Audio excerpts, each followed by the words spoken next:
السلام علیکم نحمده ونصلي على رسوله الكريم اما بعد فاعوذ بالله من الشيطان الرجيم بسم الله الرحمن الرحيم قل امر ربي بالقسط واقيموا وجوهكم عند كل مسجد وادعوه مخلصين له الدين كما بدأكم تعودون وقال في موضع آخر اقم الصلاة ان الصلاة تنهى عن الفحشاء والمنكر وقال في موضع آخر يا أيها الذين آمنوا استعينوا بالصبر والصلاة إن الله مع الصابرين.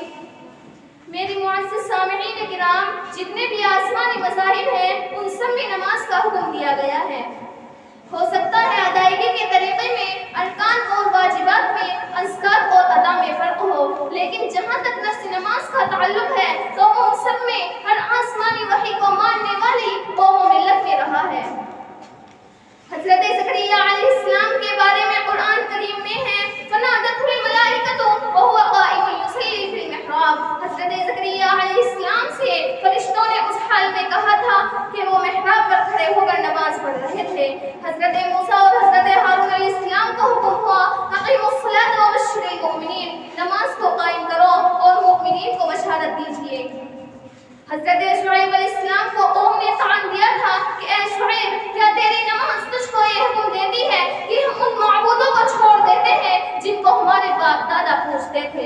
حضرت ابراہیم علیہ السلام نے اپنی اولاد کو بے آباد وادی میں چھوڑنے کا مقصد یہ بیان کیا تھا ربنا لیقیموا الصلاۃ، اے میرے رب، میں نے اپنی اولاد کو اس لیے غیر ذی زرع اور بے آباد وادی میں چھوڑا تھا تاکہ وہ نماز کو قائم کریں.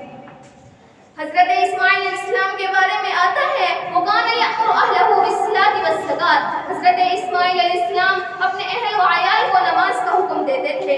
حضرت عیسیٰ علیہ السلام نے گہوارے میں کہا تھا وَأَوْصَانِي بِالصَّلَاةِ وَالزَّكَاةِ، اللہ تعالیٰ نے مجھے وصیت کی، نماز کی اور زکات کی. حضرت لقمان علیہ السلام نے اپنے بیٹے کو نصیحت کی تھی اے بیٹے، نماز کو قائم کرنا، نماز کو پڑھنا تاکہ تو دنیا و آخرت کے دردناک اور المناک تکلیف سے دور رہ سکے. بنی اسرائیل سے وعدہ کیا گیا تھا اقیموا الصلاۃ وآتوا الزکاۃ، تم نماز کو قائم کرو اور مومنین کو بشارت دیجیے.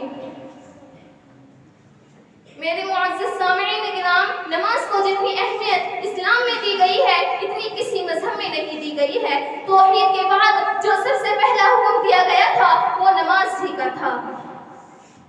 نبوت کے بالکل ابتدائی دور میں سورہ مدثر نازل ہوئی جس میں اشارتاً نماز کا حکم دیا گیا تھا یا ایھا المدثر قم فانذر وربک فکبر، اے کمرے میں لپٹے ہوئے اٹھ اور ڈرا اور اپنے رب کی بڑائی بیان کر. رب کی بڑائی بولنا ہی نماز کی بنیادی ہے اور 4 رکعت والی نماز میں یہ کلمہ تقریباً 22 مرتبہ دہرایا جاتا ہے. اور ہر نماز کا رکن اس بات کا سبب ہے کہ اللہ تعالیٰ کے لیے ہی بڑائی ہے، اس کے سوا کسی اور کے لیے بڑائی کا استحقاق نہیں. جن کے ہنگاموں سے ویرانے کبھی شہر ان کے مٹ گئے، آبادیاں بن گئی. ستوت توحید قائم جن نمازوں سے ہوئی، ستوت توحید قائم جن نمازوں سے ہوئی، وہ نظریں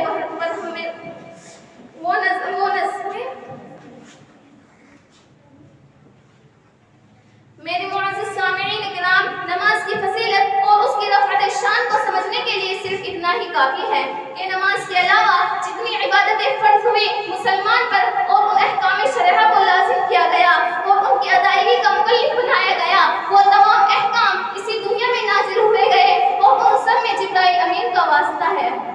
لیکن قربان جائیں، نماز کی برتری اور اس پر اندازہ لگائیں کہ نماز کتنی اہم عبادت ہے. اللہ تعالیٰ نے نبی کریم صلی اللہ علیہ وسلم کو بغیر کسی واسطے کے اس عظیم الشان عبادت کا حکم دیا اور واقعہ یہ ہوا کہ معراج کی رات آپ صلی اللہ علیہ وسلم ام ہانی کے گھر تھے.